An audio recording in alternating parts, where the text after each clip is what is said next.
Hey, what's up? This is Tyler. Welcome to episode 3 of the podcast. For today's episode, I spoke with Zach Coleman of the band Witch Bomb, and this was right before the release of a split album with Nick Shadle called Club Games. Here's a clip from the song Drive.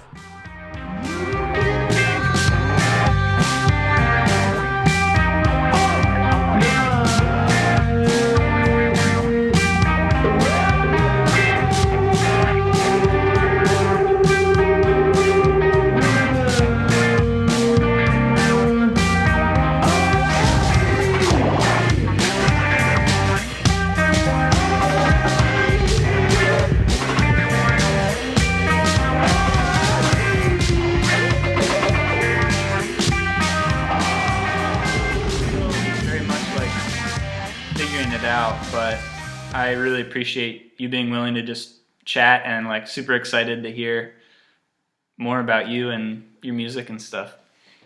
Yeah, I was totally happy to do it. I have a lot of respect for you and your work. Your music is great, and you've got a heavy workflow. It seems like you put out a lot of stuff, and I've got nothing but admiration for that because I wish I could keep up with the output that it seems like you're capable of. And, thanks, man. The stuff you do is really good too. We really admire. Do you produce all of it? Do you mix everything? Yeah, for the most part, yeah. There have been my buddy Levi has done some mixing for some of the singles and stuff. The piano EP that I did of just 2 songs, he mixed that. But otherwise, yeah, I just record at home and do the production and mixing, and I have done the mastering up until there's a new song that I have ready to go that I had someone else master, and I just need to figure out album art for it. That's the biggest holdup is figuring out what I want the cover to be. So, but yeah, for the most part, I do the production. Although lately I feel the limitation of that. I want to kind of branch out and learn more from other people and hear what other people do. It's always good to have another set of ears on things too. Yeah. Obviously, yeah. Some people obviously are gonna feel motivated by something that they hear in your work that you might not have thought of that direction before or anything. So. Yeah. Totally. Yeah, my buddy Levi, who I just mentioned, is very much a different thinker in terms of music. I'm a very structured, I don't know, just what's the word? Just foundational thinker, if that makes sense. I think in building blocks and stuff. And he's more just totally ethereal, just all more the spirit of the song, and that's always great to hear his input. I feel he can always point something out that I didn't see, or push it in a direction that I didn't know I wanted it to go in. Right. Which is cool. Now, when you say that you kind of do stuff you said building block wise, yeah. Right? Yeah. You kind of shape stuff from the ground up. Yeah, yeah. Did you go to school? Did you go to school for music and stuff? No. Okay. No, I learned guitar and piano when I was a kid. I took piano lessons from a really young age until I was 13. And then I felt piano was girly at that time, and I wanted to play guitar and be cool. So I got my dad to get me a guitar. And yeah, so and I took lessons throughout that time. So that's basically the extent of my music learning. Obviously, in my free time, I love to listen to other people and watch YouTube videos about how to do stuff and just recording techniques. I feel I've just kind of picked it up as I've learned, but no, didn't go to school for that. Did you go to school for music? No. The only reason I asked that was when you were talking about fundamentals and the foundation and the structure of things. That it just kind of, speaking of that, it seemed like you might have gone to school. That's the only reason I even asked. I was curious. I didn't know if you were all self-taught, what your musical background was, because I don't have one at all. I didn't go to school for anything. I didn't. Nobody in I don't want to nobody in my family was like musical or anything. Really? No, Wow. there wasn't. Well, it was like everyone loves music, Yeah. but like nobody in my family was like, there wasn't like my mom didn't play piano or like violin or anything. Like my dad wasn't into that kind of stuff, or like, people like around me growing up weren't into that. Like like I said, everyone loves music, but there wasn't like a figure in my life that was like, oh, you should play guitar or you should do something with music. Okay. That wasn't ever really like an option, right? Yeah. It wasn't like a serious thing. Yeah, I got you. So when did you get interested in guitar? Like, what got you into playing? So I want to say when growing up, I was like involved in like youth group and stuff like that. Yeah. And one of my like best friends, his older brother had like a whole like a setup to jam with, like in his basement when we were like 11 or 12. He had like a bass amp and drums and a guitar and stuff. And I remember being like 11 or 12 or something, and thinking that was like the coolest thing ever. Yeah. And then my buddy was like, "Yeah, dude, just pick up the guitar. I'll show you something." And we just like did that, and I was like, "Oh yeah, I gotta learn that way and stuff." That was forever ago, but I think that was like my first like introduction into like wanting to like actually like learn. Yeah. And it took a lot longer than I thought. You know, you're a kid and you just want to rock out. Oh yeah. It just doesn't work that way. It doesn't work that way. But I want to say that it was a friend of mine that had like the biggest influence on me wanting to actually practice music and stuff, like learn to properly learn. And then I did take lessons from a guy when I was like 13, and then I took like a music theory thing with a guy when I was like 16 or something. Yeah, those didn't last too long. I just think out of just being a kid, you know. Yeah. I didn't really get super serious about trying to learn a bunch of like stuff beyond like standard stuff that I already knew until I want to say this past like two years or so. Okay. It wasn't until like COVID came around that really like gave me like the motivation and the time to want to like learn a bunch of more like technical stuff on the guitar, a lot of different stuff outside of I never really knew like scales and stuff like that. Yeah. It was just kind of always like whatever sounded cool to like me and Alex, me and Alex and Hannah. Yeah. It was just kind of always like there wasn't ever a whole lot of like theoretical like speaking stuff. Time wise, like time signature wise, I think, and that's kind of like a weird way to go about it. I think we started getting into like weird time stuff before like any like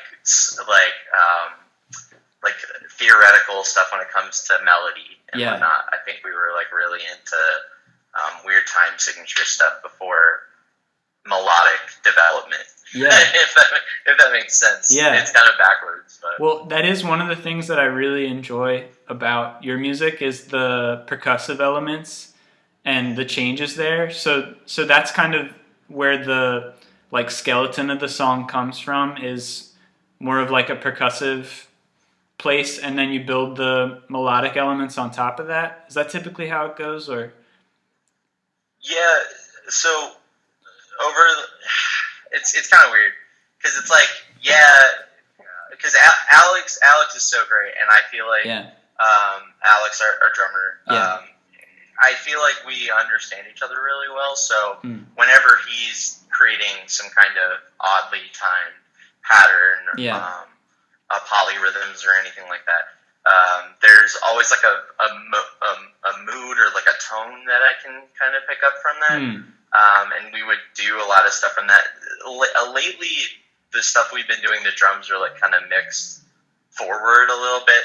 So obviously you pick up on like that rhythmic sense. Sometimes I'm doing stuff with the guitar on newer things that it's like I'm almost the rhythm in a way, and he's the lead. Yeah. And I don't. Yeah. That's really cool. I don't. It's mostly him when it comes to that kind of stuff, which I've only recently started picking up on like a melodic sense of real theory and stuff. Yeah. Just out of an appreciation for things I've been listening to and whatnot. Cool. Nice. Yeah, I have no knowledge of theory. Similar to you, I took like a music theory class in high school, and I was the worst at it. Like, we had to write sheet music, and I would like play it on the piano and hear what sounded right to me, and then I'd write it into like, I didn't know how to write from the technical side. I wrote from the like feeling side, and then turned it into technical. But it's never flipped for me. I would like it to. I feel like, you have your like natural way of doing things, and you always envy the other way. To like, you think, oh, I'd be better if I could do this thing. So that's kind of how I think. And, I mean, we're always comparing as like musicians and people that appreciate that kind of stuff. I feel like I'm always comparing myself to people that might have like approached it like differently. And it's surprising to hear you say that you don't write a lot of stuff like from like a theoretical background and stuff, because I don't feel like I hear that. I feel like when I hear your stuff, it comes from this place that is theoretical and does know. Like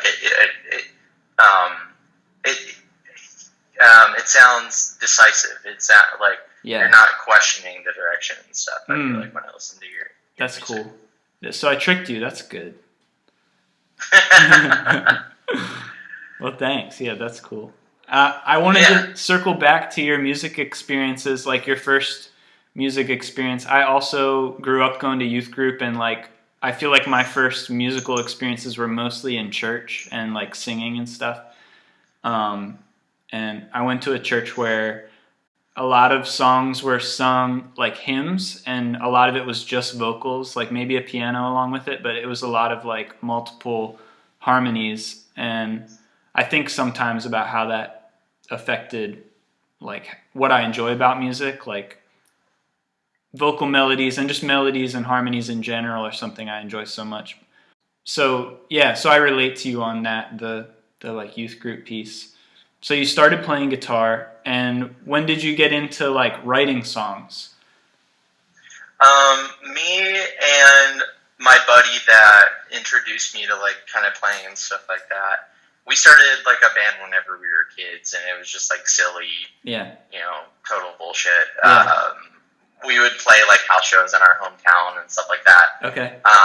And we would play like some covers, but then we would write like original stuff. It was nothing substantial. It couldn't amount to anything, but at the time it felt important, really and cool, meaningful and real. Yeah. It just doesn't age well. Not like content wise. It's just like, you're a dumb guitarist. I listen to it and I'm like, you don't know what you're doing. Yeah. Which is good. I guess it's obviously good to be able to look back and be like, okay, I've like grown from that at least. And I feel like I even hear that whenever I listen to stuff that we've recorded over the last 2 years. But I guess I just started writing then. I want to say like I was 17 or 18. Okay. When I started like going into college and stuff, we would play like more shows. Yeah. I didn't start playing with Alex until like right before we moved out to Philly. Okay. We moved out to Philly together like 5 years ago. And I want to say that was probably when I got more like into actually writing, like caring about writing, and not just being like, I still didn't know anything. Like I still didn't know anything then. But me and Alex were trying to learn together, and that was the one thing that was like nice about it, is having someone there on the journey with you. Yeah, totally. And not only to be playing together with, but to make the jump to like moving out to the city and stuff. And, for sure. That's cool. And where did you move from before Philly? We were from Chambersburg, Pennsylvania, which is Franklin County. Where I'm from is like a smaller town, like right next to it. But growing up, we like knew each other. Alex played on like the drum line and stuff. Yeah. And he always played in like bands like locally. There wasn't a whole lot of like a music scene where I was from. It was just kind of like recycled stuff. There was a couple cool like standout bands that used to play around where I was from a lot. I don't know If you're the band Roswell Kid, do you know? Have Yeah, you heard of? sure. Yeah, they used to play like in my hometown and like around like all the time. No That was way. like one of like the really cool bands, I guess, like from my area. Wow, so they're They're from from there. West Virginia, Okay, but okay. they're like from West Virginia, but they would play like South Central PA like area, Yeah. Maryland, Mason Dixon area, like all the time. Okay. And that was always like a band. I was like, damn, I could never be as good as that. Yeah. Like, That's really cool. I have a couple friends who are really into them. And I'm trying to think. I've definitely been to one of their shows. They're like a really high energy, like very like fun band. yes, And like Weezer, but tighter riffs and yeah. way more energy. Yeah, that's right. That's way right. more energy. Yeah. And less of. It's got that like loner vibe, but not like as like I'm a loner virgin. Not sad. It's Yeah. like, Yeah. yeah, Yeah. yeah. So, you're from Lancaster, though, yeah. Yeah, yeah. I grew up outside of the city, actually on a farm, but only like 20 minutes away from where I live now, which is in the city. So yeah, I lived here my whole life. That is awesome. Yeah. Now, with the farm that you grew up on, is that in like a small town outside of Lancaster, or like?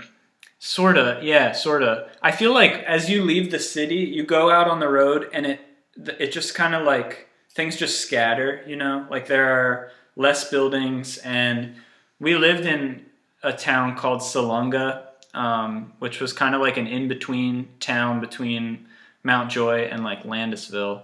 I've heard of like those small towns. That's why I was like, and like Lidditz one of them. Yeah, like stuff like that. It's kind of like that. I'd say it's just like a sub town of one of those. And we lived on a farm, and there were like 4 other farms on our street and like a trailer home. And that was pretty much it. Yeah, it was just like I never thought growing up that I would move into a city. But now I live in the city, and I don't think I'd ever move back to a farm. So it's kind of funny. Now, when you say a farm, was it like a dairy farm? Was it? Yeah. Did you have livestock? No animals to speak of. Just corn and soybeans. It was like all crops. Yeah. Okay. So my grandpa owned it, and my dad was gonna be a farmer. Like that was kind of the trajectory. And then like farming has kind of changed, I guess, over the course of my lifetime. And now there's like industrial farming that you can do, and that's really like the only lucrative type of commercial farming. Right, like because you can still have like an organic farm and do all the work yourself, but that wasn't really where my family was coming from. They were doing like selling corn and soybeans, and now you can have like a tractor run on a satellite. You don't even need to have a person in there, and like I think I watched some kind of Vice thing. It's crazy. Yeah, it's crazy. Like it's totally. You can do so much with so little now that people who are actually manually doing farming don't really make any money, which is sad. Yeah, but you can't compete with like the mass scale of like the automated tractors and stuff like that. Yes, exactly. Yeah. So it feels like that kind of changed, and equally my dad didn't seem like he really wanted to be a farmer that much. Like he was interested in other stuff, and was always very interested in electronics and like music and stuff like that. So farming just wasn't really what he wanted to do. So we eventually moved off the farm, and my grandpa still owns it, and it is still farmed by someone, but it's not my dad and not me. So right. But the property, the history, the land is still there. The land is still there, and it's preserved, which is cool. Like farmland preservation is kind of big out here, where farmers will say like they'll join a trust, which is basically saying like this land won't be developed for commercial use or for like a parking lot, which is cool, you know, because so much of driving around out here feels like development happens so fast, and it's sad to see like good farmland going to, you know, corporations and stuff like that. So absolutely. Yeah. But yeah, that's kind of like that was kind of my growing up. But I want to ask you what you went to school for. I went to school for social work. I went to Shippensburg University Yeah. for 2 semesters to be. I dropped out after going to school. I was going to be a history teacher. I wanted to. Okay. My major was social studies. I was like really into that at the time. Nothing music oriented. Not like, and that was kind of the clash, right? Is because like I was like playing like local hometown shows. Yeah. And like being a freshman, sophomore in college, going to school for like teaching, and I'm like, Yeah. it's like the kind of thing I'm like against, right? Like, Yeah. so that ended up not working out Yeah. at all. Yeah.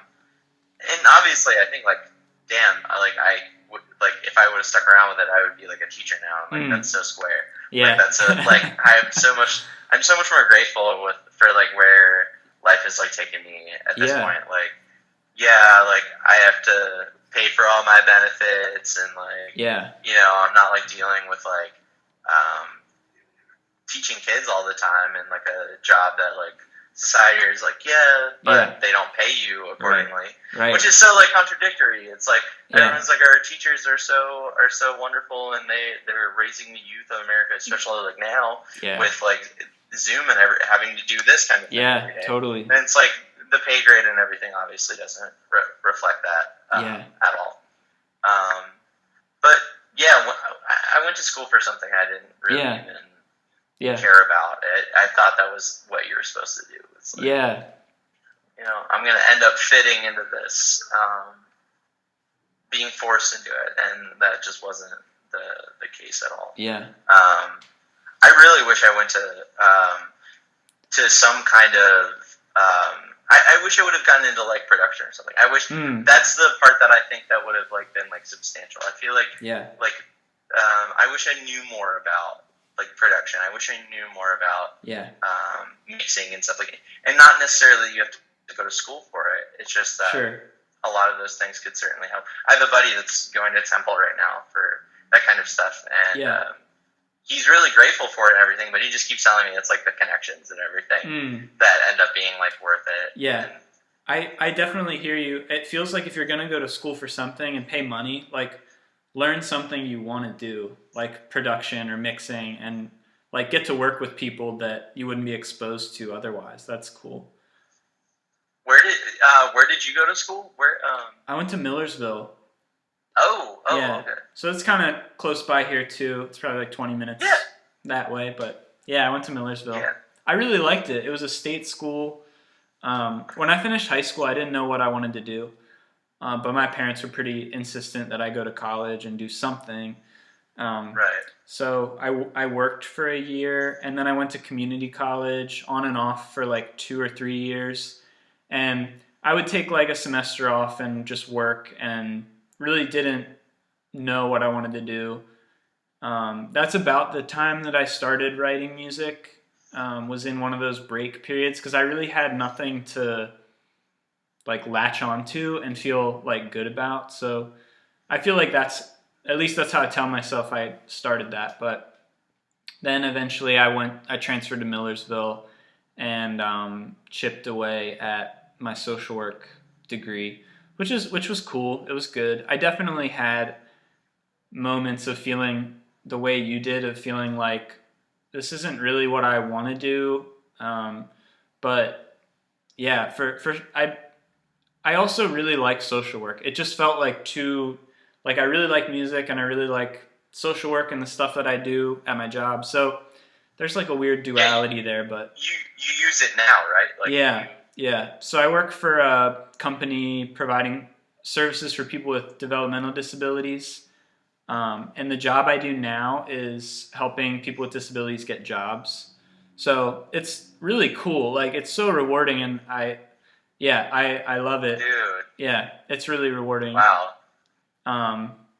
So I'm thankful that I can like use my degree, you know? Like, that's a really cool That's such a positive thing. Yeah. Oh my goodness. Yeah, especially during COVID, like when everything first went down, I was like, am I going to have a job? Because the day program shut down, which was like a big source of our revenue. So I've just been really thankful to have anything really. Um, but yeah, so yeah, social work's been a good fit for me. I don't know what the future will hold, like I'm interested in a lot of different things, but yeah, it's been good so far.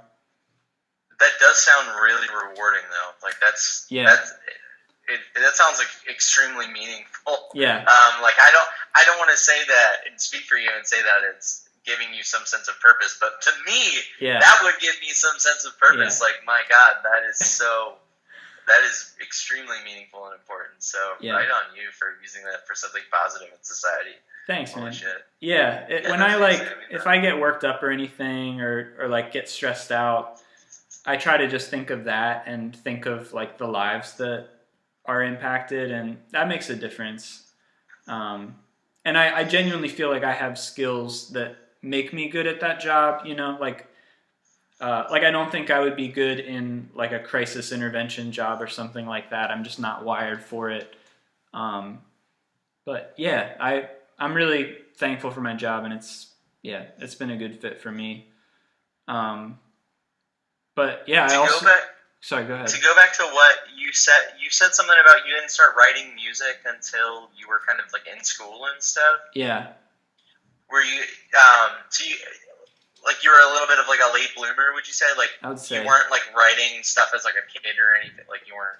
not really. I very similar to you played music with people that I grew up going to church with, and we would like do covers and stuff. And we wrote some songs that were originals but have not aged well. Like stuff I wouldn't be super proud of to put out now. But yeah, so that I had like done the group thing. I had like played with other people and jammed and stuff like that. But college, I just got really isolated during college, and I commuted to school, so I didn't really like have a dorm life or like a bunch of friends that I hung out with a lot. And a lot of my friends went to other schools like in Philly or in other states.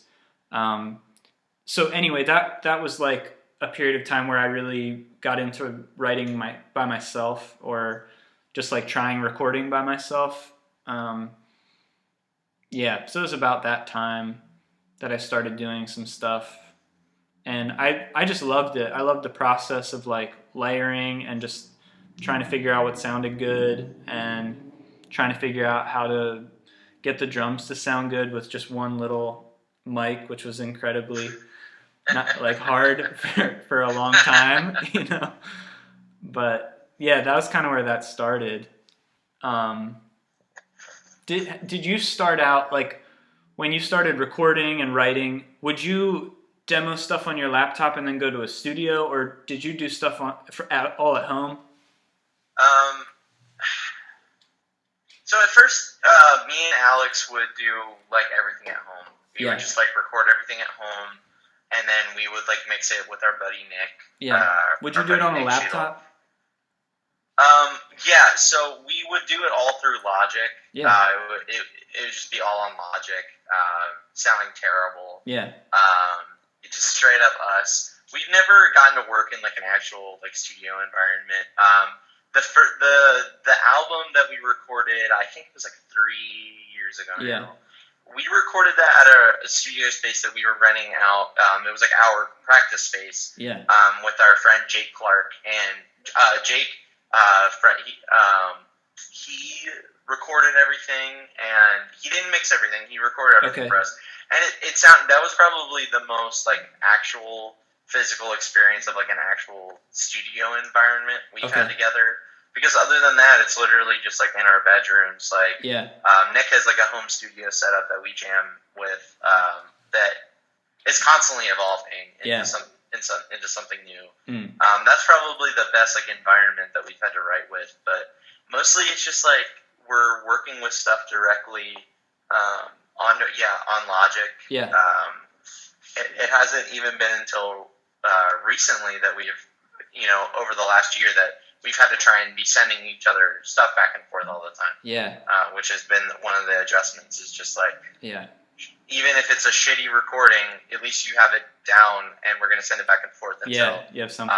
We get something sounding good together. That's he lives in New York now, So that Okay. has made things, like the communicating is all online for us. Okay. He's come to visit. Um, it was forever ago. I can't tell you Yeah. the last time I've seen Alex. Yeah. I really miss him. I really miss him. I didn't know that he moved. I follow him on Instagram. Hey, kitty. Yeah, she stopped by to say hello. This is Oh, Wobbles. what's her name? Wobbles. Wobbles. Yes, it's because she has cerebellar hypoplasia. Oh. It's cerebral palsy in cats. For cats. She's an underdeveloped cerebral cortex, so Oh, her man. motor function's a little off, but A little she wobbly. just has extra love. She's got extra love, and she is very wobbly and lovey, and she's always following me around everywhere. What a sweetheart. But, Yeah, she looks super nice. She is. But yes, Alex moved to New York. Okay. Right before the pandemic, right before kind of everything Whoa. took off. He relocated with work and stuff. Yeah. And what a terrible time. I don't want to speak for him or anything, but Yeah. my goodness, I mean, New everything York I hear about New especially. York now. Yeah. It's nothing compared to what it used to be. So. Yeah. I feel for him. Yeah. Because it's dead there still, and it's still dead here pretty much compared to what it used to be. Yeah. But people are still out and about, and a lot of people from New York have relocated to Philadelphia in the Philadelphia area. Yeah. So. Yeah. New York seems like they got hit really hard. I mean, at least initially, that was one of the cities where I was just like, wow, this is really bad and out of control.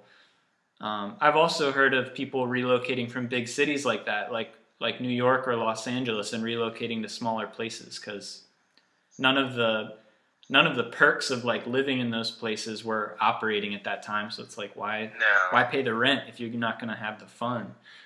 But I'm glad he's at least doing well and living there and making a go of it. But yeah, I would imagine that sending stuff back and forth is just another step in what is already maybe a difficult process. Do you feel do you guys each contribute kind of equally to the project in terms of writing and creative ideas? Yeah, totally. It's weird to say. I feel like what I'm about to say is kind of contradictory. I feel like our stuff has gotten better, sending it back and forth and what we've learned over the past year apart from each other. Yeah. But it's so stale to constantly just be sending each other stuff back and forth. Yeah. And not be in the same room together, to not be able to literally just jam. Yeah. To be able to jam and feel it out. There's so much. It's such a different experience. It's how do you replicate? I watched this Fugazi documentary the other day, and at one point they're talking about they're working on this album, and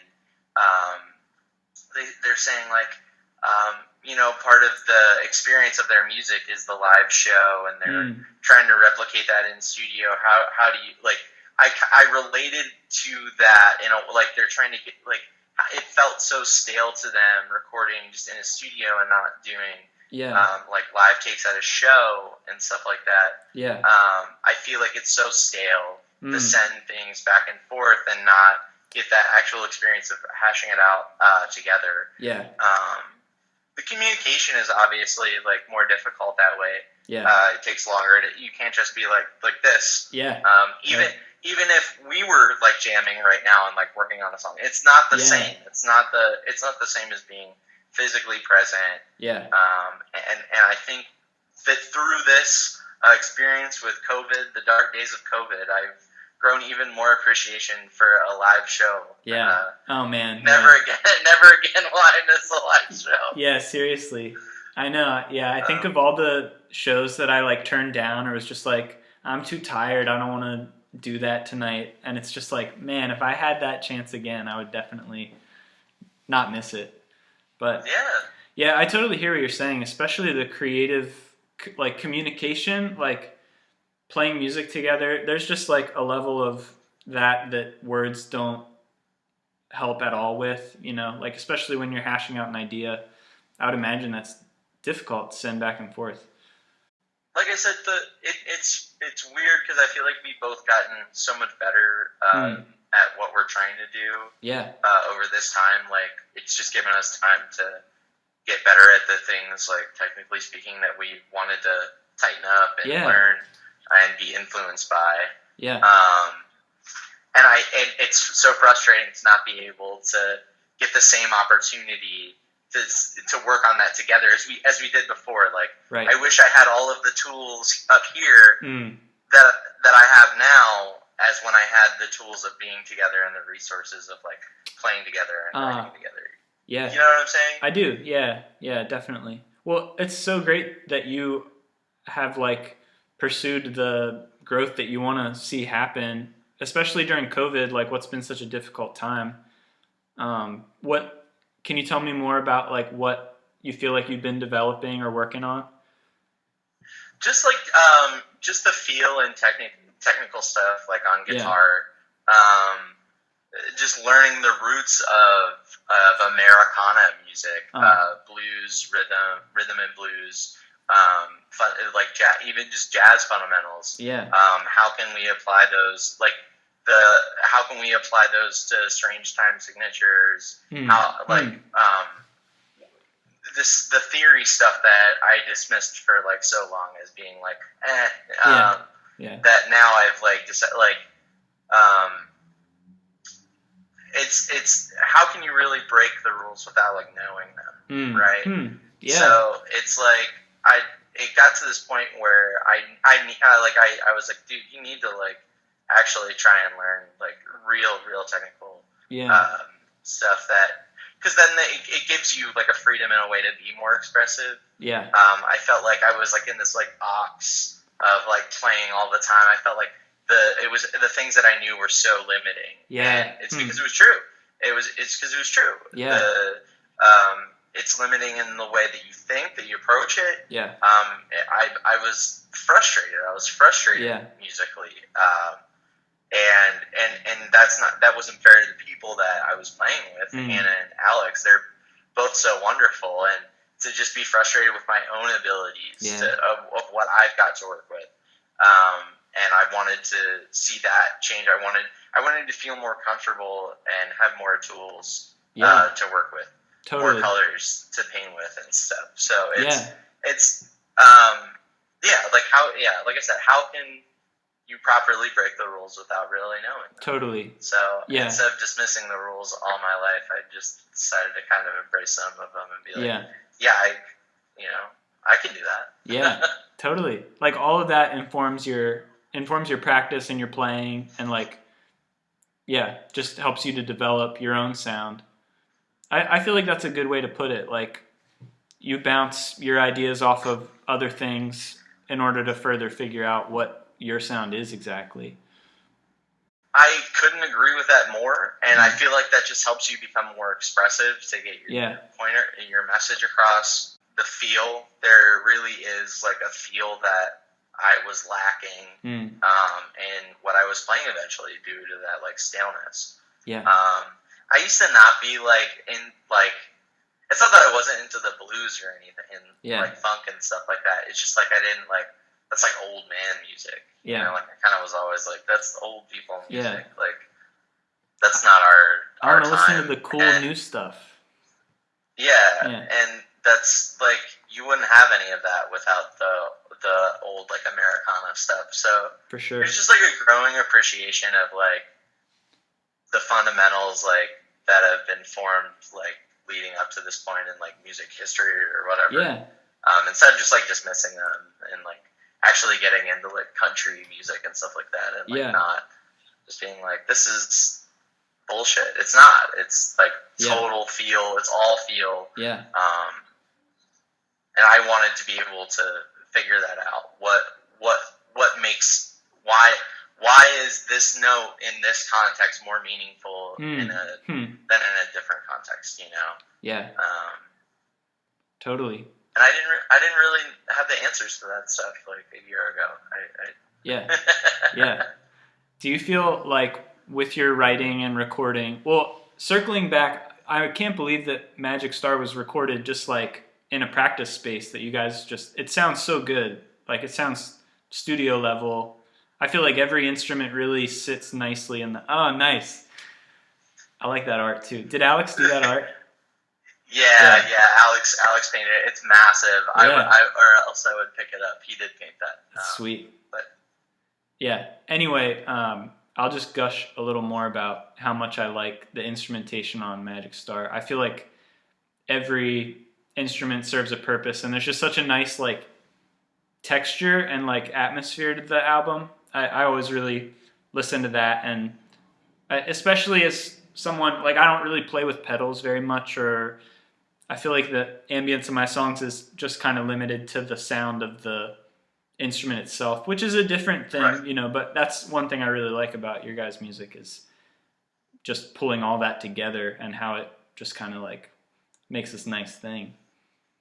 Yeah, the stuff we were doing then, there are a lot of pedals involved. There's like these different like oscillators and stuff that I was using, and like weird like that one, like the one like Boss PS6 or what. I don't even have it anymore. It's like this weird harmonize, like just doing like weird like harmonizing stuff, and the Rainbow Machine was one of the things I was using a lot at the time.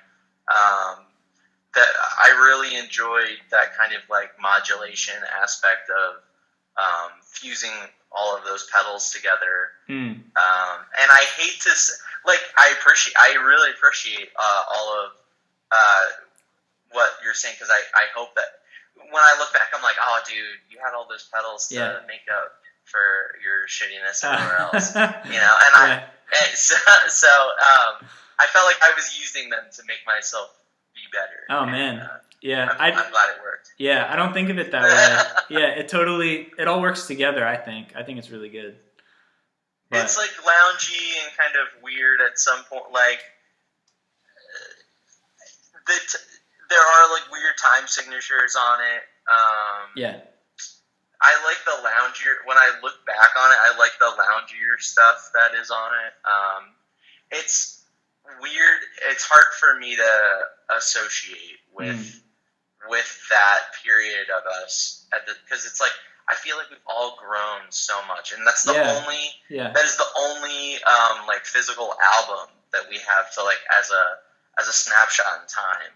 Of us out there, you know. Totally. And I feel like we've grown a lot since that, and people like you who were a fan of and had an appreciation of that album, I would really like to understand and hear that take on the stuff we're working on now. Because I feel like it's such a different direction, but also like in the same vein, like you can hear like the weird modulated stuff that we were doing before, and weird times. Playing in 5, 7. Stuff like that. I'll be excited to hear anything. I think there's like a weird, what you said reminded me, there's like this weird permanence to albums or recordings where you're really like taking a picture of where you were in your songwriting or like what you knew how to do at that time. And this kind of brings me back to what I was going to say previously about when you started writing and recording, did you feel like you were just excited to get anything down and to have anything recorded at all? And then over time, you kind of have to set the bar higher in order to get that same like satisfaction out of writing and recording? Totally. I have such a problem with like self-confidence when it comes to writing and being decisive that I'm so indecisive about the decisions that I'm making when playing. And I wanted to figure out a way to not be so indecisive in a way. You know, like I second guess stuff all the time out of sheer paranoia. Sheer like I don't know what caused me to be like, is someone telling me this sounds good? Like so you're not sure how it's going to come across, or what'd you say? So you're not sure how it's going to come across? Is that kind of what you're questioning? Right. Absolutely. The perception of it. So how do you get beyond that second guessingness, or like what do? You just commit? I don't have the answer to that. I still second guess myself every day. Yeah. The confidence of the stuff that I've been learning has instilled me a confidence in me that I didn't have before when making those decisions. Yeah. I still second guess them though. Yeah. I still second guess them because I feel like anyone could do exactly what I'm doing if they committed enough time to it. It's just the constant, comparison of yourself to other artists and stuff like that. Like how I referenced earlier, your output is amazing. Your workflow, you're constantly putting out stuff. I wish I could put out the same amount of like content as you are like musically. Like I don't, and I feel like that's part of why I don't is because I second guess stuff all the time. Yeah. And it's easier to second guess things when I don't have the people around me that instilled the confidence in me before as well. Like playing with Alex and Hannah all the time and them being like the solidifying of yes, this is it. This is cool. Yeah. We like this. You can say that in the message all you want when we send stuff back and forth. But that kind of goes back to as well of like just being in the same room together. Being able to jam together. Totally. Just being like present with people validates that idea, and you don't have to second guess it as much. Yeah. Yes, totally. That is exactly what I'm saying. Yeah, I hear you. Yeah, I hear you. Yeah, the confidence thing is interesting. Like, I relate to what you're saying about second guessing ideas, and like maybe this will be true for you. I feel like some of the artists who really inspire me to write or like make me want to invest more in writing are those who are not perfect in their output. Like they put out stuff that flops or is just like weird or out there. Even just like really small things like leaving mistakes in songs and having this like, I used to be so like perfectionistic about recording stuff. Or I had this idea that in order to record something, it needs to be perfect. Because it's like that snapshot and you want it to be like perfect. But anyway, I'm sort of rambling, but like artists like Neil Young who just kind of like pursue different ideas, like use electronics and are not afraid to fail. I feel like that's kind of encouraging.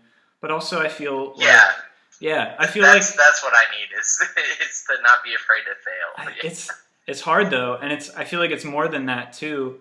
Because I feel like some of the music that hits me hardest or that I enjoy the most is music that is flawed and like human and not perfect.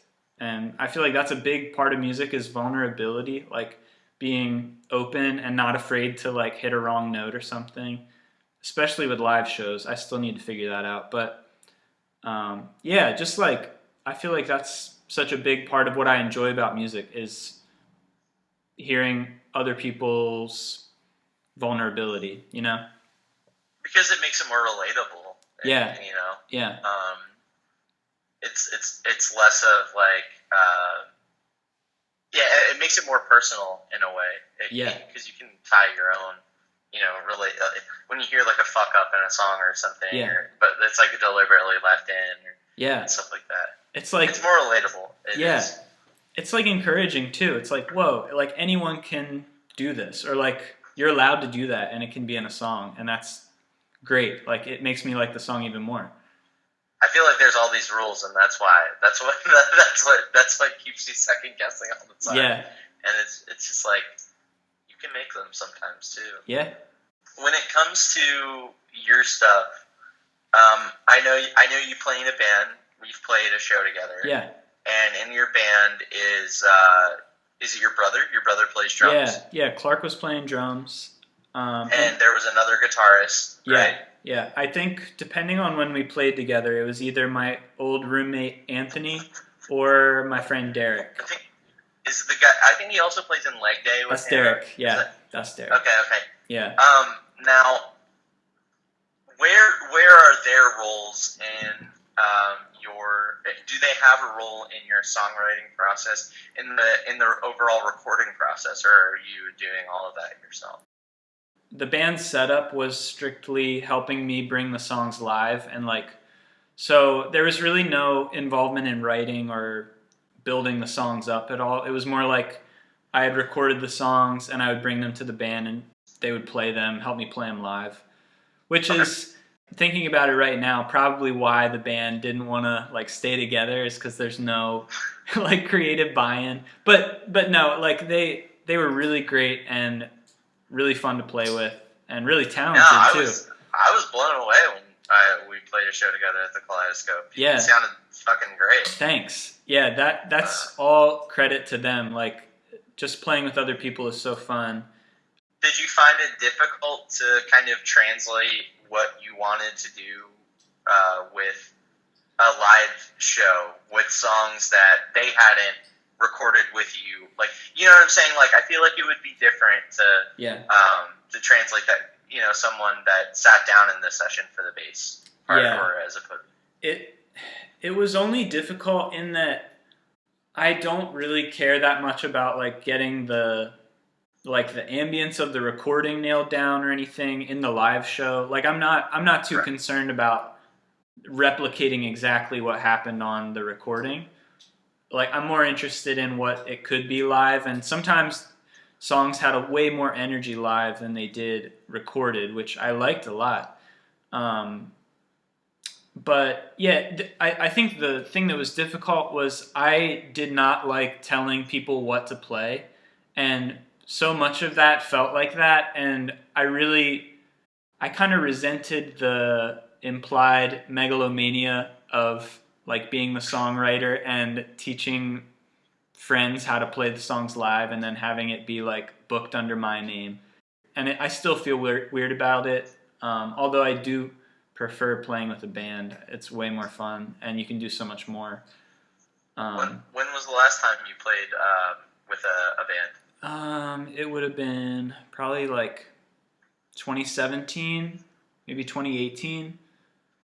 I was playing with Clark and Anthony and Alex, and we all lived together. So that was like really easy. We had all our stuff in the basement and would just jam and then play shows. But yeah, since then, like Clark and I have gotten married and moved out, and Alex and Anthony are busy, have a bunch of other stuff going on. But yeah, so it feels like probably wouldn't work to have a full band now. Although I daydream about it a lot. I miss playing shows. I can hear the stuff that you've been doing now, obviously easily translating to like a live setting. Yeah, so, thanks. Yeah. The last like single, it was just like a single that you put out, right? Yeah, yeah. Thinking about that, I can obviously easily hear that translating to like a live band. So yeah, yeah. I'm trying to. Abby plays bass a little bit, so I've been trying to. We practice every now and again and daydream about like doing a little weekend tour, getting a drummer in or something. That'd be fun, you know. Playing a show at all would be fun right now, I think. Yeah. I think about it so much. Yeah. Especially with the stuff that we've been like doing lately. I would feel really good about it. Yeah. With like a show, like outdoors. If we could do like something outdoors, like I would do it. Yeah. Summertime, I feel like people will be trying to book stuff outside. Yeah. You know. Yeah. And obviously to everyone's like comfortability level and stuff. I know. Yeah. Alex and Hannah both have different levels of, you know, comfortability with like going out and stuff like that. And I'm the only one that's vaccinated out of all of us. Yeah. So I know Alex is gonna be. I'm sure Hannah is gonna be at some point. Yeah. But I could understand if their comfortabilities weren't at the same level as mine.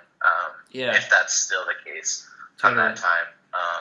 We like considered doing like live stream shows, and then it was just kind of like, well, unless we got offered one, like we don't want to like pursue. Yeah. We don't want to like be blowing people's spot up and be like, put us on your live stream, put us on your, because we don't play together enough to do that right now. Yeah. But if we could play together enough to play outside this summer, we would totally do that. Yeah. We would totally do that. Yeah. Do you have a preference? Like, if you had a choice between playing live and recording or writing, would you pick one or the other, or do you like them both the same? I wish I could do like a hybrid thing. I wish we could do like a fusion of doing like a session where it's you like would record like a live set, right, and then maybe like do some overdub stuff after that. Just based on like what we're doing now, I feel like that would be a really great, like refreshing thing for us to do, is to be able just to record a live set. Some of the songs we're playing, we've been like trying to interconnect into like extended, like longer songs and stuff like that. Yeah. Some of the stuff we were playing before was a lot shorter. Yeah. It was like a lot shorter, never really too jammy. It would get like, there were a couple songs where we would jam out on them, but not like what we're like trying to do. What we're trying to do now. Cool. I feel like the environment of wanting, like, trying to do some, like, get a live session and then overdub it. I feel like that would be great. Yeah, that would be cool. I feel like it's like all the people that I love, like, we're doing that. You know, like jamming in the studio. Yeah. You listen to a lot of different artists, right? Like, your listening is pretty eclectic. At least from what I see on your Instagram, you're always posting like a different record that you're listening to. I want to say I listen to a lot of different stuff. Yeah. Everything from like country to like harsh jazz and stuff, like everything in between. I've been really into a lot of different live jazz albums and stuff lately. This guitarist Grant Green, who I've been like going down a rabbit hole with. He's like a phenomenal blues guitarist. Really? There was like a live album that I heard of his that I was like obsessed with. Yeah. I'm like really into the electric Miles Davis period right now. Miles Davis is like electric era. Some people aren't like a fan of it.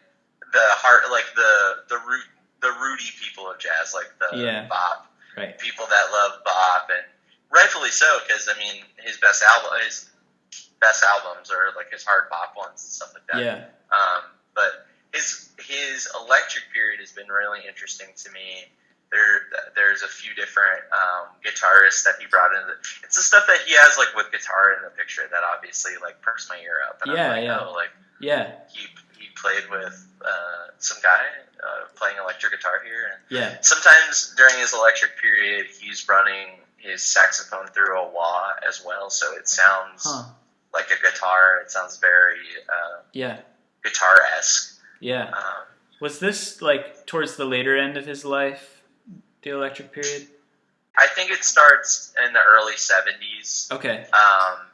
He had like it was like all of his like hard bop, like from like 50s, 60s, into the early 70s. He starts like doing more like electric bass stuff. Okay. He has like these huge bands and massive PA systems he's like lugging around with him. Yeah. And then he had like a kind of hiatus because of drug use and the road and fame and everything. Yeah. I think that was like the mid to late 70s. Late 70s he had a hiatus. Okay. The 80s he came back and he was a little more commercial. Yeah. And then I don't know when he died. But leading up to his death he got like more commercial. It was much more like easily digestible kind of stuff. Yeah. It wasn't like it wasn't as challenging as like it was before. Yeah. But his electric period I'm like super into right now. Definitely even if you're not into jazz, it's really interesting.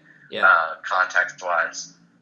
Chick Corea, who just passed away like a month ago or something. Yeah. He worked with him on a lot of live albums, a few live albums, I think. So, okay.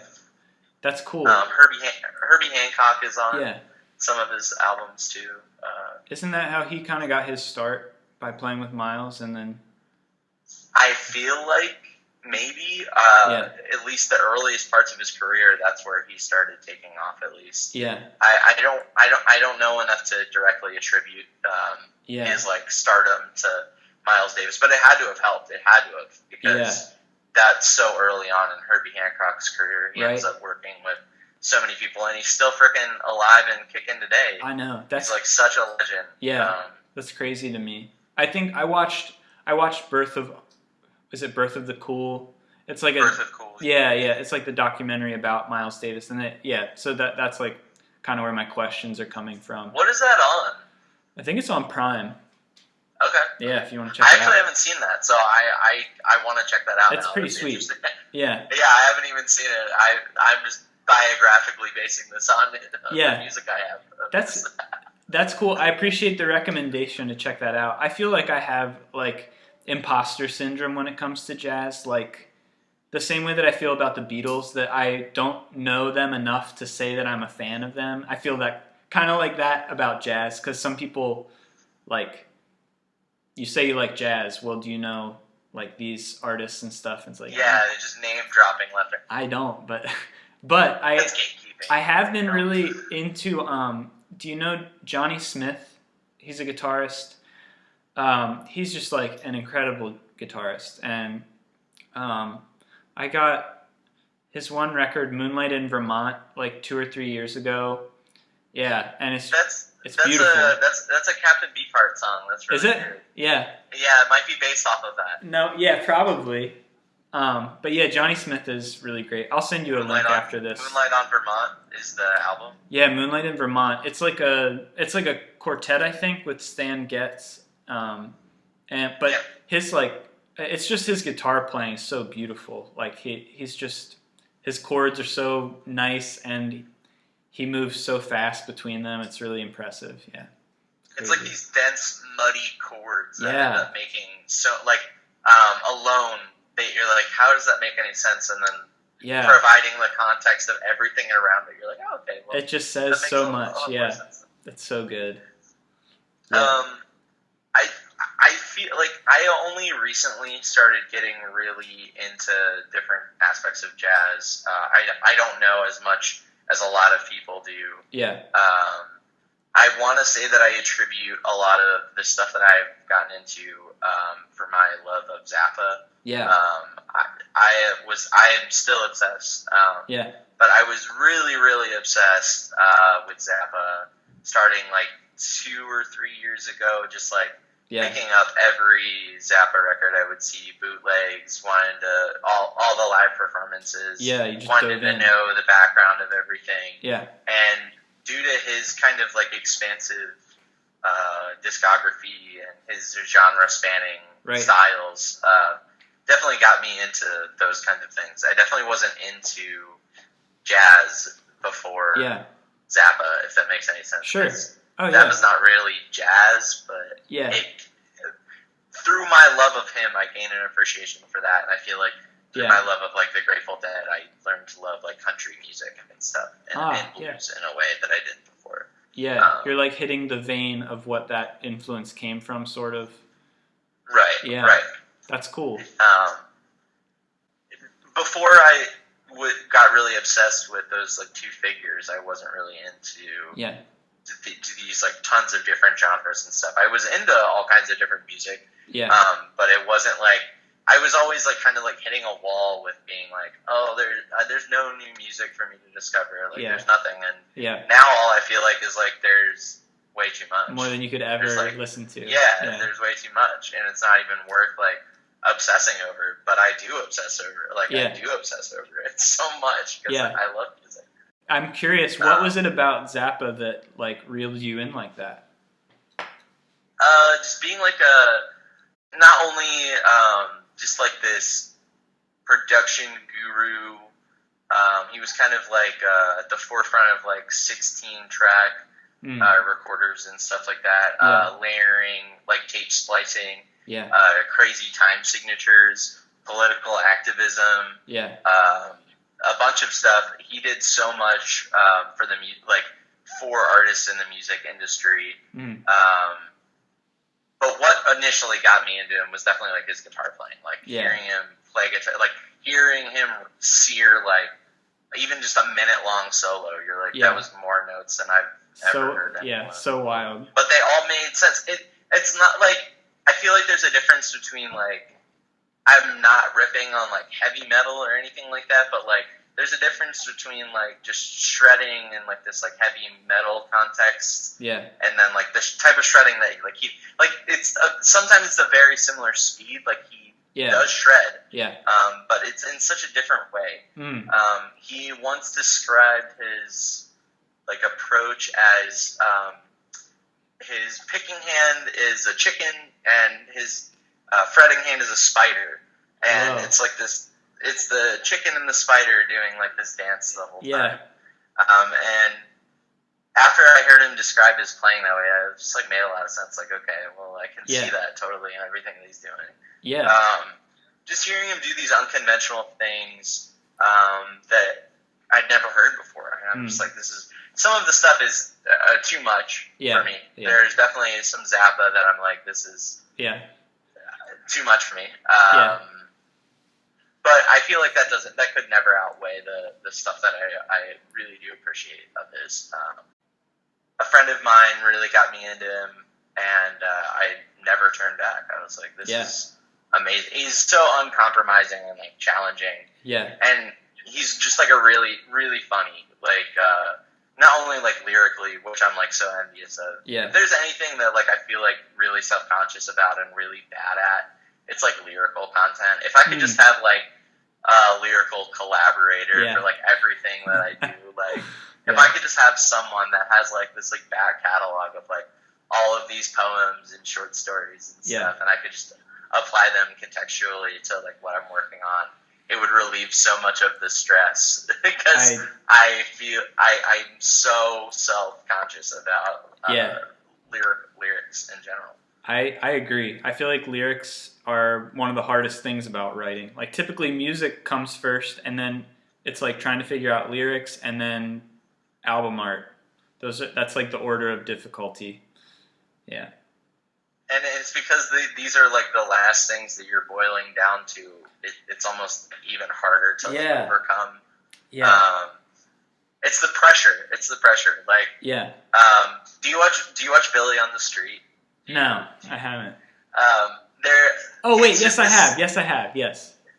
It's like this silly Billy Eichner. Yeah. He's like running around. I love him. Yeah. There's a very simple clip of it where he runs up to this woman and just says, "Name a woman," and she's like, "Name a woman, Miss. Name a woman. Name a woman." She's like panicking out of the stress, her brain is just like shutting down over the stress. It's like that is so applicable to like everything. That the small things that you're like feel like you can't overcome, it's just because it's the stress of the agonizing. The stress of the artwork. The artwork is stressful. The lyrics are stressful, and that's why it feels like so much to overcome because it's that last thing. And most of the time it is. I'm just thinking now about that. There's one moment in that show where he runs up to a lady and she has a baby or something. And he's like, "Miss, what's your baby's name?" She's like, "Arrow." And he's like, "That's a stupid name." And then he just runs away. Just walks away. So funny. I love the aggression of his like approaching people. It's so funny. Yeah, that's a good show. I've been watching Last Man on Earth. Have you watched that with Will Forte? No. I have seen that around, but I have not actually watched it. It's outrageous. It's just ridiculous. It also weirdly foretells like a virus before COVID happened. There's like a weird parallel to that reality that happened, but it's a really funny show. If you like his like SNL stuff, it's just pretty much him writing all that himself. Of course. Yeah, it's really good. Is vinyl like your preferred way of listening to music if you had to consume it some way? No. Okay. It's so ridiculous. There's all of these things that you have to incorporate into it to making it sound good. It's inconvenient. True. It's so inconvenient. Yeah. It's the physical medium of it that really is what obviously has drawn me to it. It's so inconvenient. I would much rather listen to something through my headphones on my phone if the dynamics and the quality and the compression weren't being like sacrificed, you know. Yeah. It's just the inconvenience of cleaning the vinyl, making sure all of you have the right components. Yeah. Not only do you want like a nice like integrated system, like a really nice amplifier, you want to make sure that the wattage works with your speakers, and you want to make sure your turntable cartridge is aligned. There's all these factors that make it so ridiculous, but it sounds great. Like it sounds great. Once you once you tweak it all to like your like specifications and stuff, it sounds great. I feel like I hear things all the time on albums that I own on vinyl that sound much more full. Than when I listen to it on Spotify and stuff. Obviously, it's just the compression isn't there anymore, and it's so much more dynamic. It's so much more dynamic. Yes, it can be noisy. It crackles and pops and whatever. That's part of the novelty. That's of like it, the treat. People like that. A little vinyl crackle, tape crackle, little popping. It's nice. Yeah, why not? I hear you. It sounds so much more physical and not like as plastic. But I would you can't curate a playlist on vinyl, so true. That's true. Just being able to curate a playlist on Spotify is much more convenient and something I would rather do. You can consume so much more.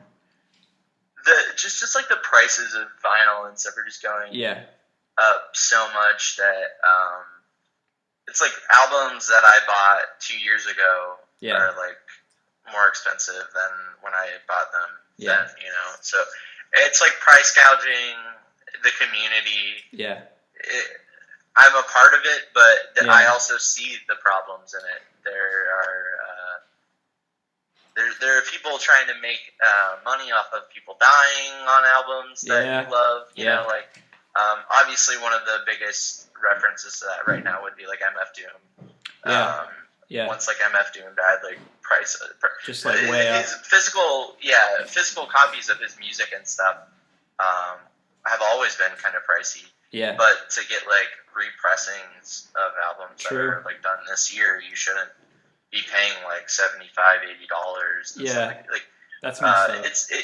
It's price gouging, and it's almost like this hype beast level of the market. It's really taking off, and it is more accessible. People are buying Crosleys left and right out of Target and just throwing vinyl on their suitcase record player. Gotta love it. It's becoming more accessible and like trendy. I'm not on TikTok, but I do see vinyl TikTok videos being like shared on Reddit and stuff like that. Whoa. And I do see like, younger kids getting into it and whatnot, and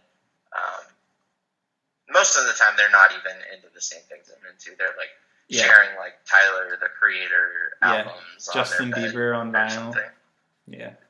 Or like Astro World.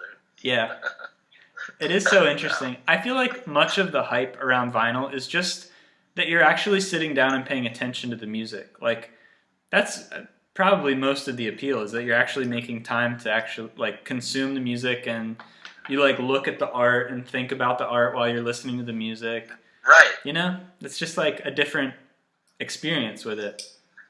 It's a much more physical experience. It's like, you get like the album cover, like the gatefold is like your guide to what you're listening to. It's like the menu. It's your menu. It's what you should be, here's what you're going to be anticipating. And here's the context and everyone like involved. And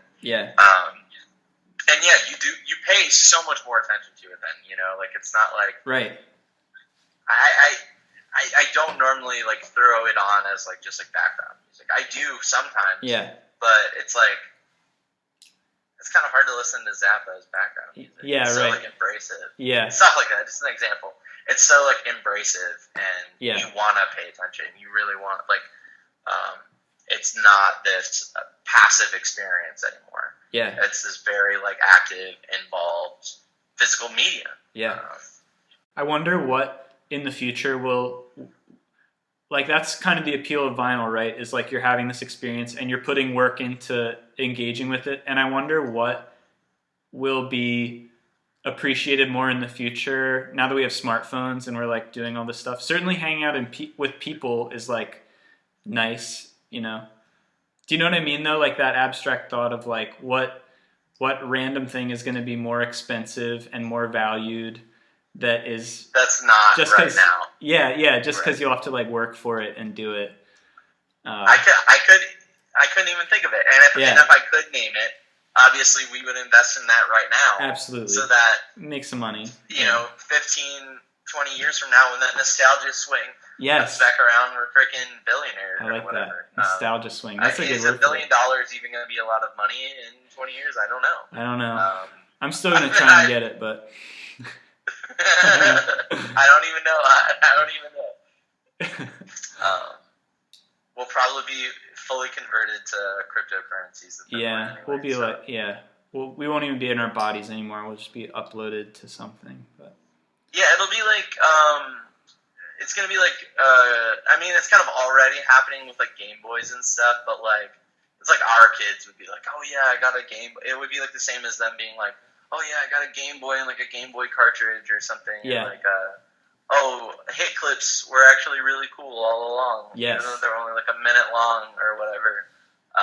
They're actually really cool and they sound amazing or something. I don't know. Floppy disk worth albums. So much money. Yeah. I've seen people doing like their album on like USB cards and stuff. Okay. Lately too. I've seen that like here and there. Yeah. I feel like that's so like less impressive though, because it's just like this little. Yeah. It's like a thumb drive. Big. Yeah. Yeah. There's no. Yeah. Everything's on there. Don't get me wrong, but sure.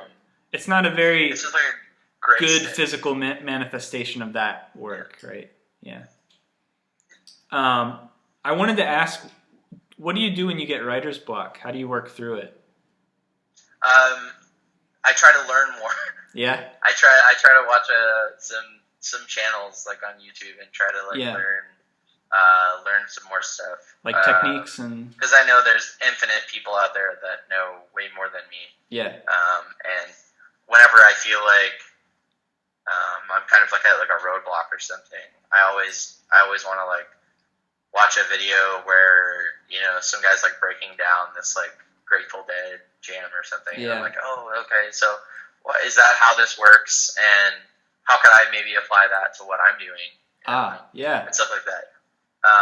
That's cool. That's a very positive way of working through. I constantly have writer's block about like lyrics and stuff like that. I hate like going back to that.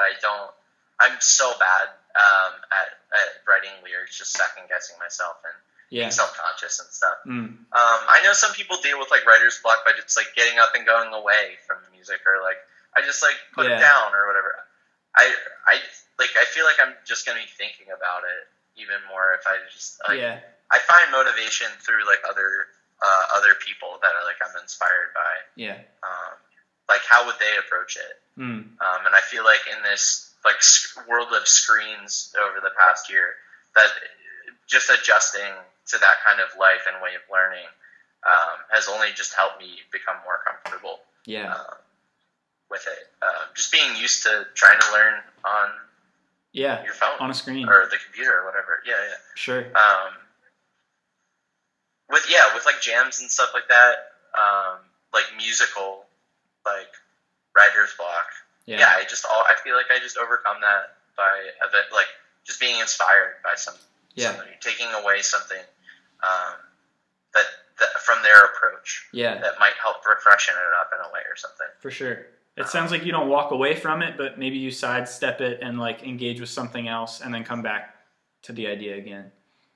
Yeah, totally. That's cool. And sometimes you find ways to interconnect songs that way too, as well. Like, okay, if I'm like approaching,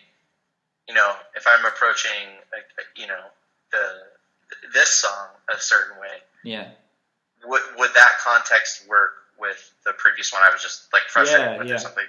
Right. Like, would that translate? I feel like in that album that we did, Magic Star, we kind of wanted like everything to sound kind of different. We wanted like every song to kind of not be related in a way to the point that they could be related in the way that they're unrelatable. That's cool. Now I don't see any shame in trying to like get songs to mesh sonically. I feel like it adds to the environment instead of kind of like taking away from it in a corny way. Some of the things that I used to think were like really corny definitely are not. And I just thought that way because I didn't know what was actually going on. And I would just be like, oh, everyone's doing that. You know, like I hate that. Everyone's doing that cool phaser on their vocals or flanger. I've been hearing a lot of people do flanger on their vocals, not phasers. They're flanger on their vocals and stuff like that. And which I like that now and stuff like that. But guitar stuff as well. Stuff that I used to think was like corny. I just don't anymore. Yeah, that's cool. It's like maturing. I guess. Yeah, you're growing up. I was going to ask you, as a follow-up to that, do you typically structure time to write, or do you kind of wait to feel inspired and then sit down and do it? I feel like I play like mostly every day. Yeah. And to refer to like writing as kind of like expanding upon stuff that I've already been doing. Yeah. I feel like that just comes sometimes here and there. Whenever I'm like writing, it's me just like revisiting stuff that I'm constantly working on right now. And sometimes, more often than not, something new will come out of it, like day to day. Yeah. I feel like things literally change day to day. Yeah. Just based on what you were doing previously. Like I'll like record a riff that I was playing last week, and my approach might be totally different to it this week based on not only the context of life, what I'm listening to, what I'm learning to, what I'm listening, what I'm learning. Everything. For sure. So, it's all influencing. I don't know I feel like it would be more productive if I set aside, like, these are the things that I should probably get better at, but like setting aside like actual structured time of being like, this is when I'm going to work. Instead of this is when I'm going to just play around. Because I feel like I'm just like playing around most of the time, which is a good thing. Yeah, for sure. Fleshing ideas out. Do you ever write anything that you feel like doesn't fit in anything that you're doing? Like, do you ever write something and you're like, well, I'm not going to bring that to the group. That's like something else completely. Yeah, totally. Yeah. And then when I play it with them, they're like, what was that? Yeah. So that's a thing of like, sometimes they'll be like, they won't take this. And then just like pull it out. Again. And they're like, wait, that was kind of cool. And he's like, wait, you actually like that? That country thing, we're not doing these like country style riffs. Are you sure you liked that?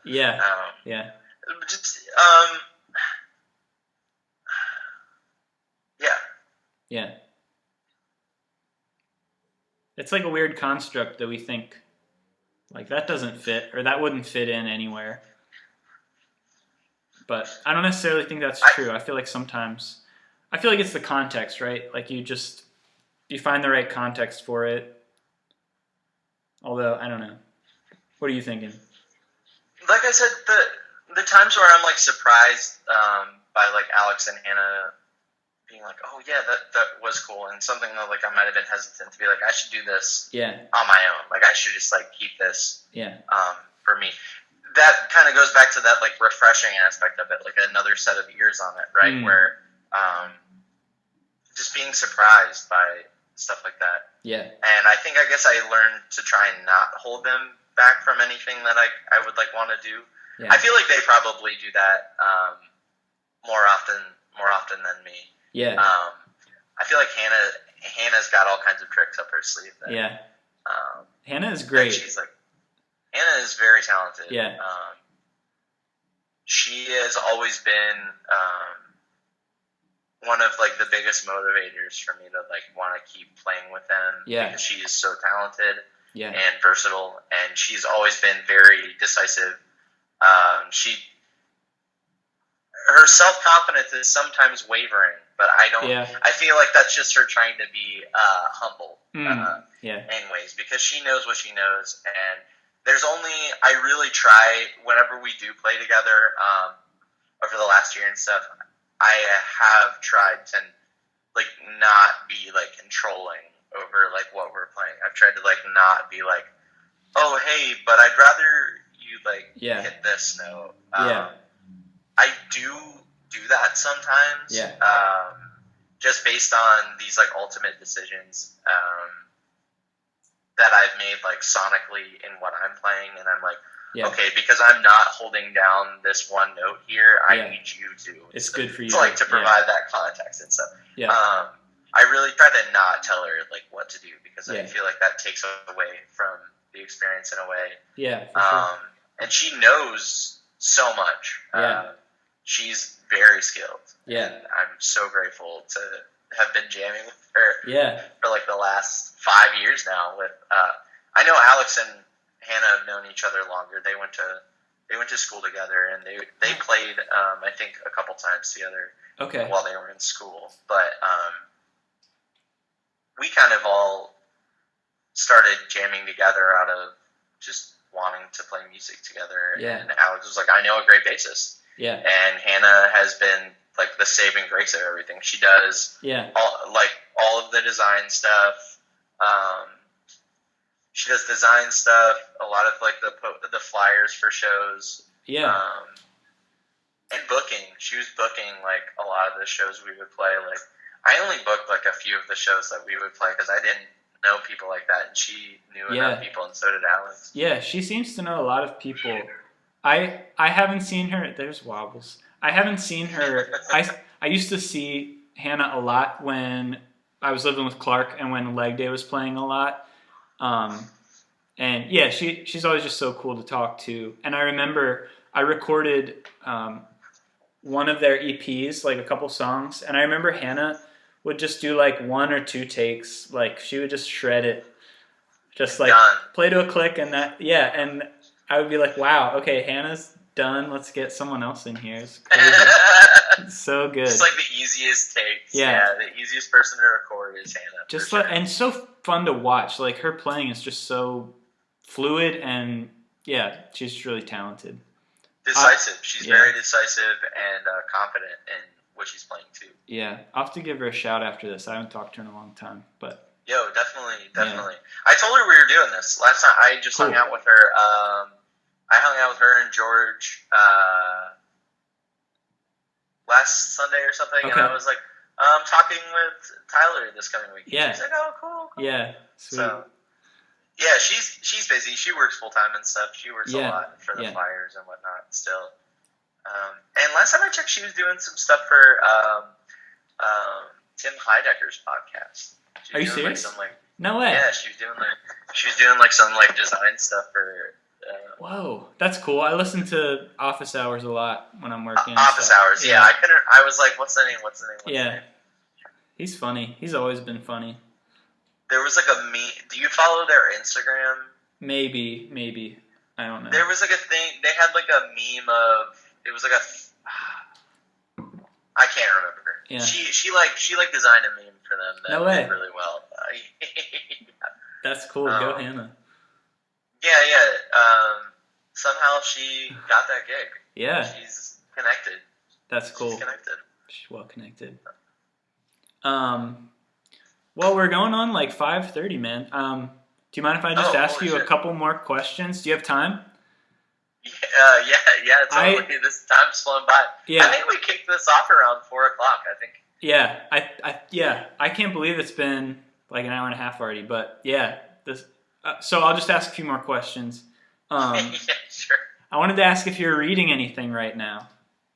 Not currently. I was reading the Bill Kreutzmann biography. It's called Deal. He was the drummer for the Grateful Dead. Okay. That was one thing I was reading recently. It's a lot of him just recalling life on the road. Yeah. A lot of his personal life with his personal relationship with Jerry. Okay. Him and Jerry were like really close. Yeah. I haven't been good about that though. I have not been as good about that as I should be. Yeah. And you're wearing a Grateful Dead shirt, right? Yes, this is it's a bootleg. It's a bootleg collab of Simpsons. I like it. Europe '72. It's got like Millhouse on the back. Oh no way! That's cool. The Millhouse Bears. Yeah, I wanna get it tie dyed. That's a cool shirt, man. I like it. Yeah, I really dig it. It was printed in Philly. Yeah. It's like a guy in Philly that does bootleg T-shirts. No way. I found it on Instagram, the internet. Yeah. It's a wonderful place. That's cool. No, I haven't been as good about picking up the books as I have been in the past. Yeah. Do you typically go for like bio stuff, like biography? Yeah, I get drawn to that. Yeah. one of the last things that I was reading before that was the Tao of Pooh. Okay. It's about Taoism and Yeah. the relation of that with Yeah. Winnie the Pooh. Yeah. Yeah. I've seen that, but I haven't read it. It's worth it. It's a good read. It's quick. It's such like a quick, Okay. but very spiritual. Cool. As I'm sure you could imagine. Yeah. Definitely changes your perspective on learning the way. Yeah. The Tao. Yeah. Pooh is a very Zen person. Absolutely. Yeah. That's the thing. Why bother? He's just kind of going with the flow. Yeah. Through the gist of it, and what about the other characters in the 100-Acre Wood? How are they relatable to Taoism? I can totally see that. That's cool. That sounds like a cool book. Nice. What about you? I'm reading through East of Eden by John Steinbeck. I know the name. Yeah, Grapes of Wrath is like the high school book you had to read, but right. But yeah, he has like great. I just really like his books. He's just like, there's something like classic about him, and East of Eden's kind of about like family dynamics in a way, like father-son relationships, and there's like some biblical elements in it too. Like it's kind of a commentary on some of the biblical stories too, which is fun. But yeah, I really like John Steinbeck. I'm reading that right now. If there was a book that you could recommend to someone other than The Grapes of Wrath by Steinbeck, Does it have to be by Steinbeck? No. Oh, I guess not. Well, if we're talking Steinbeck, East of Eden is my favorite. I've read it once before. Okay. Okay. But otherwise, oh man, this is like that thing where people ask what you're listening to, and you have to like open your Spotify and like look at what you're listening to. I'm having one of those moments. I don't know. I don't know what I would recommend off the top of my head. I would probably ask more questions, like what are they into, or like what else have they read that they liked. I'd be looking for like classic or like new stuff. No, I was just specifically referencing Steinbeck as the author. Yeah. Okay. That's a really good one. People go nuts over Of Mice and Men. I don't really like that one that much. Sorry. Yeah. I totally. It's decent. It's like all right. Cannery Row was one that my old neighbor recommended to me, and I can't remember it right now. But do you find that books that you're reading at the time work their way into what you're writing, whether it be lyrically or like wise or anything? Yeah, definitely. Mary Ann was actually like a character in a book I was reading that I wrote that like song about and drew ideas from. Yeah, for sure. I feel like, do you know when you're like reading someone and you find yourself like talking in the author's voice in your head? Do you have that? Absolutely. Yeah, kind of like that. So I feel like reading is just, so good for me to like exercise different narrators or like different ways of thinking or speaking even.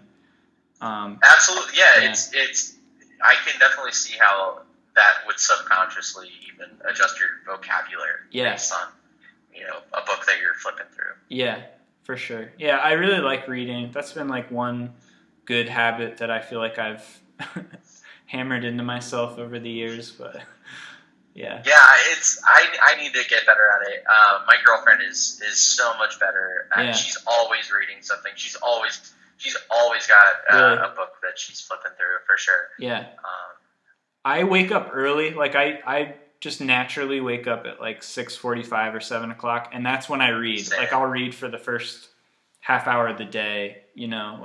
Drink a little coffee, read a little bit, and then get into something else. But that's like I wouldn't structure time otherwise. Like that's the only time I really give it. But yeah. That's also a way of, it's just like a good way to clear your head and start the day.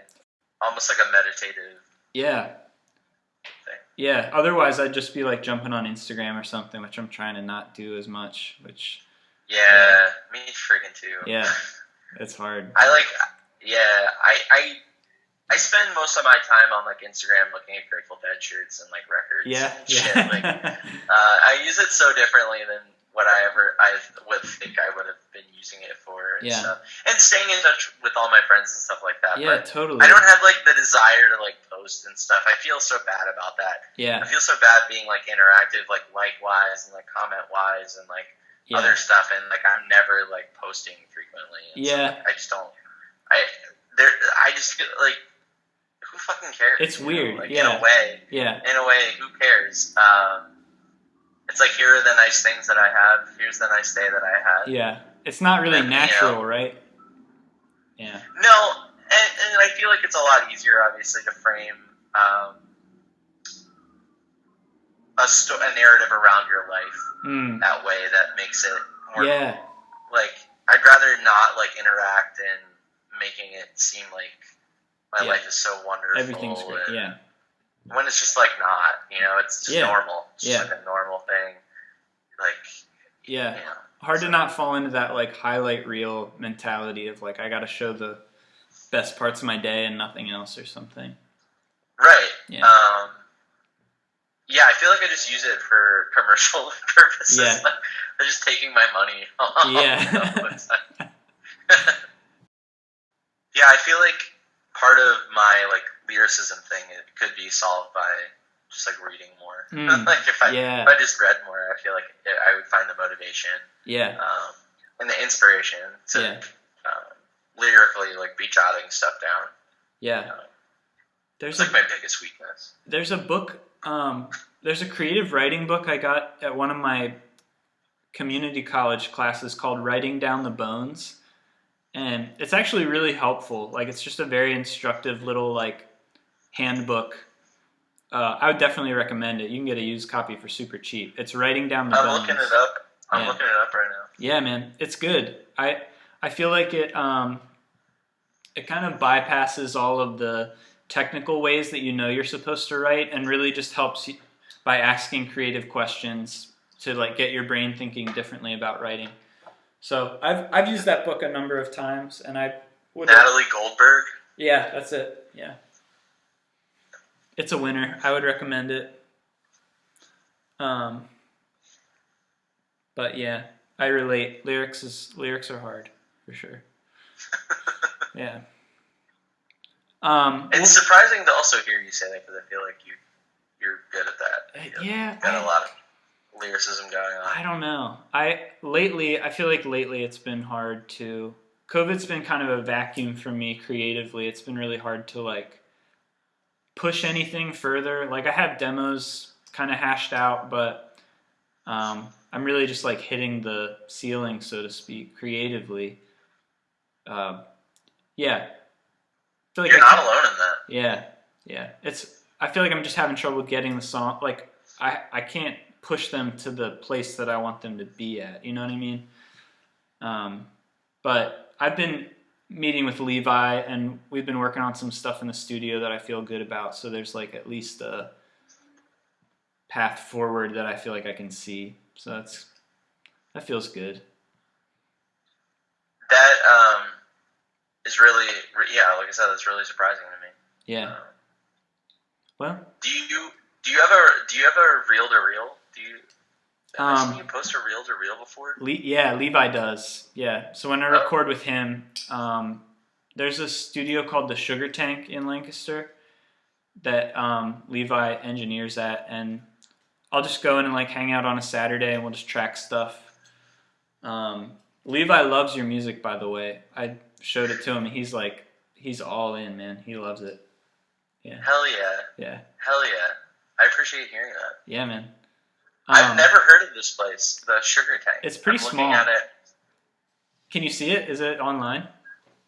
Yeah, it's like the first thing that pops up. Yeah. When you just search like overall Sugar Tank.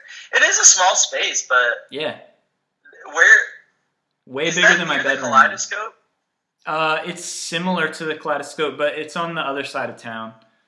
Oh, okay. Yeah, it's not far though. It's probably like a 4-minute drive, honestly. But yeah, it's a cool spot. And yeah, like I said earlier, Levi's just like such a creative. He's so different from me creatively speaking, and I benefit a lot from just like bouncing ideas off of him. So we'll see what happens.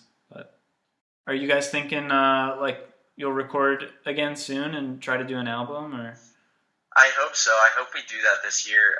Right now we have a tape that we're about to put out. We have like a split tape we're about to put out with our buddy Nick Shadle, Sweet. who I just talked about earlier. Yeah. That's our buddy that's going to Temple. The songs that are on that are like a year and a half old or so. Yeah. Stuff that we've like held on to that we wanted to be putting out at the time. Yeah. That have just kind of like all accumulated up to this point. Okay. That we're putting out with him. It sounds a lot like the old Witch Bomb stuff. Yeah. But just kind of better produced and a little bit more of like a poppy direction. But it's not like the stuff we're playing. Like I feel like we could record an entirely different album right now. Like I feel very capable of us like if we had just even like a week. Like if we had less than a week. Yeah. If we could be sitting down and jamming for a few days, hashing out ideas, have some physical recordings in front of us that we're moving around and working with. Yeah. I really feel like we could have like a totally different album. Yeah. This year. That's cool. But right now we're putting out a split tape. Cool. With our buddy Nick. Nice. So maybe there will also be another album this year aside from that. Yeah, man. It sounds like you guys have covered a lot of ground. That's like something to be proud of. I feel like the direction of where we're headed right now is a very motivated one. Yeah. I know that it's kind of like hard to do that right now with no one being able to play shows. Yeah. But fundamentally speaking, I would say we're very motivated. Yeah. Fundamentally speaking, we really want to be able to play for people. I feel like people would really dig the stuff we're doing now. Yeah. Maybe they won't. I don't know. Yeah. But I feel like we're more motivated right now, like content wise and like substance wise than we were before. Yeah. Even though the motivation may not be there to play shows and stuff quite yet, I feel like that's where we would want to be. Cool, man. Nice. Well, I feel like that's all the questions I really have. I honestly just want to say I really enjoyed the conversation and like just getting to know you a little bit more. I remember we talked after the show at the Kaleidoscope, but yeah, it's been really great to hear that you're doing well, especially now, and I'm really excited to hear what's next for you guys. Likewise, dude. Yeah. This has been a very easy conversation. Yeah. A very easy and wonderful conversation. So I can only thank you for your time and having me. Yeah. Having me and Wobbles. Yeah, and Wobbles here and there. and Wobbles be here today. So this has been a lot of fun, and I feel like this was really productive. So, yeah, man. Definitely just great to hear where you're coming from as a person and an artist. It's like, really enjoyed. I know. Yeah. I know. It's really good to get to know you as well. Thanks, man. Thanks for listening. If you want to check out Witchbomb's music, you can find it at witchbomb.bandcamp.com, or you can listen to them on Spotify.